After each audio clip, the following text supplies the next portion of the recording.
everyone, to Collect Jurassic, and today we're talking about Jurassic World dinosaur toy babies. I have a whole bunch here to check out, as well as a new unboxing of this fierce launching Dilophosaurus.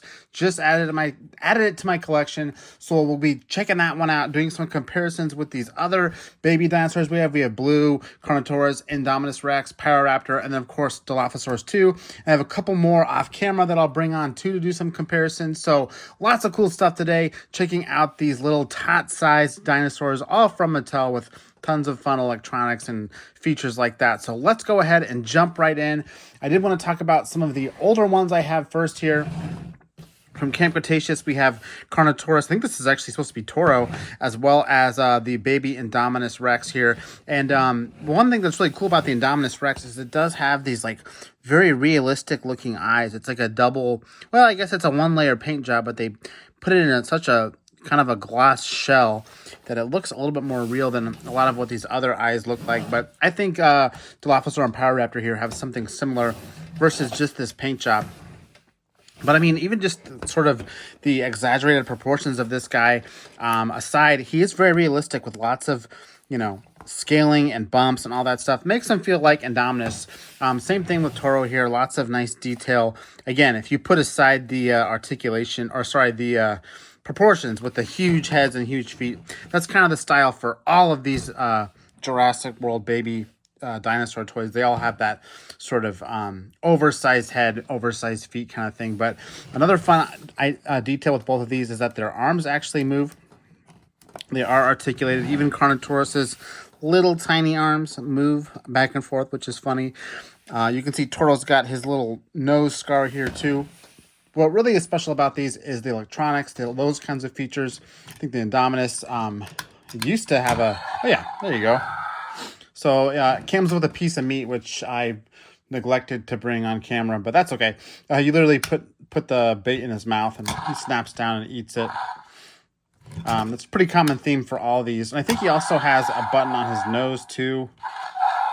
Yeah, where he just roars. Toro, on the other hand, has that button on his head that makes his eyes blink, which is fun. I like the blinking eye look. I think it makes it a little bit more of like an animatronic. And he does the roaring noises too. Then he also has this hilarious tail pulling gimmick where he snaps. Kind of sounds like a raptor, his noises, right? But and then I think you can also, yeah, you can twist it too. So he's got a little bit of articulation if you count that. He did not come with meat though. And I think his legs are also, yeah, he can also move his legs. So you can kind of put him up ready to be fed. And I think you can do the same thing with this guy maybe. Yeah, he has ratchet legs too. So they can all be kind of posed to open up for a meal from their, I guess, from their parents or something. So pretty fun little baby guys here. Again, these were the first two that I have that come out, if you don't count Primal Pal Blue, which I didn't want to do a comparison with that one because I felt like it didn't have these same proportions that all of these other ones have so far. Next up, we have this awesome Pyroraptor. It's the biggest one by far and certainly the most complex electronics, right? If I turn this one on, he has all kinds of crazy moves, sort of fully animatronic. I think he's got a button here and you can give him different modes, I guess. See his feathers come up, all that good stuff. What else does he do?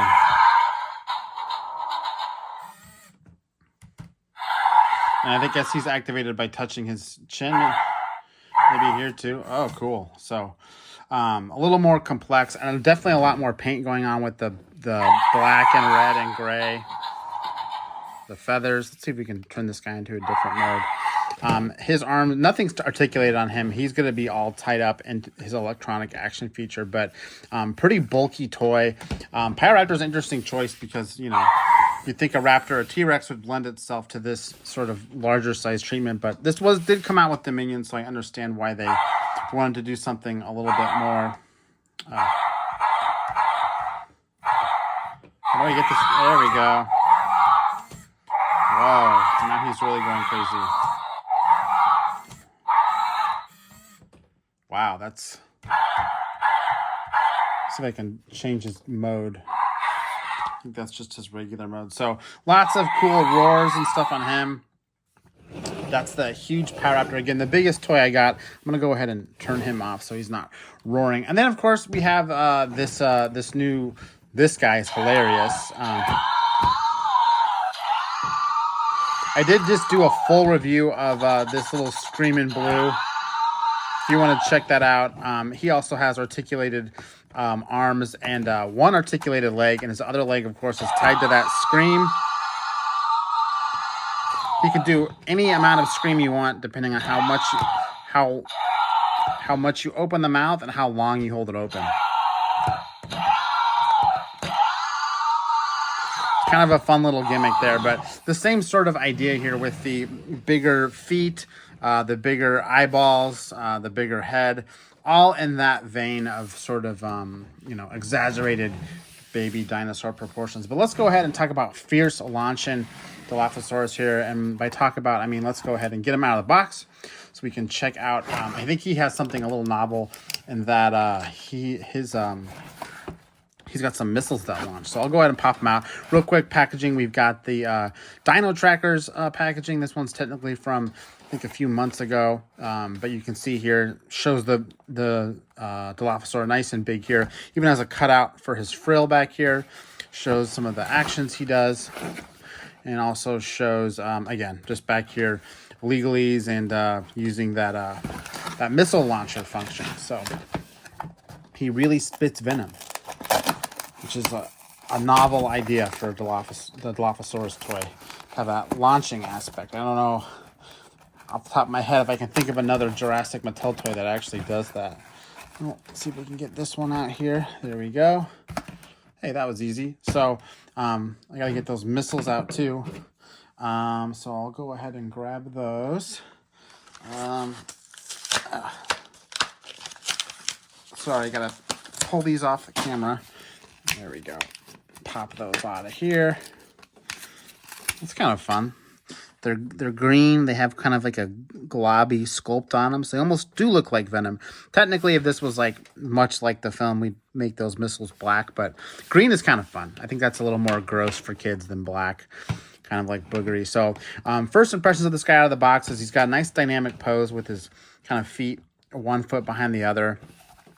Articulation-wise, does look like this leg moves back and forth. This leg also moves back and forth. And then we have the arms that also move back and forth. The frill looks like it's tied to an action feature, which I'll get to here in a second. Detail-wise, pretty good scaling on throughout, nice little pebbly skin. Paint-wise, he's very simply painted with sculpted plastic. So you have this light color sculpted plastic. The light paint is kind of blending it in with the sculpted green body. You got painted toenails, which is more than we can say for a lot of Mattel basic figures, but all these guys have painted nails. If you can tell, they all have. Even Pyro has painted black nails. No painted claws though. His frill's got a lot of nice detail in it.